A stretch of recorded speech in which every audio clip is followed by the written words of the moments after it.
ஒரு செடியை போல பிள்ளை. ஒரு குழந்தை வளருவது என்பது ஒரு விதையில இருந்து செடியானது சீரா வளருவது போல இருக்குது.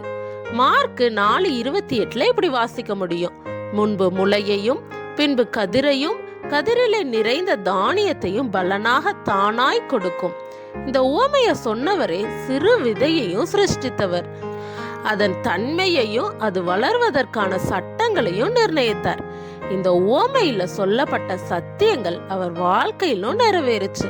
பரலோகத்தின் தேவன், மகிமையின் ராஜா பெத்லஹேம்ல குழந்தையா பிறந்தார். வளரும் வர ஒன்றும் செய்ய இயலாத குழந்தையாகவே அவரும் இருந்தார். தன் தாயையே சார்ந்து இருந்தார். சிறு வயதுல ஒரு பிள்ளைய போல நடந்து கொண்டார்.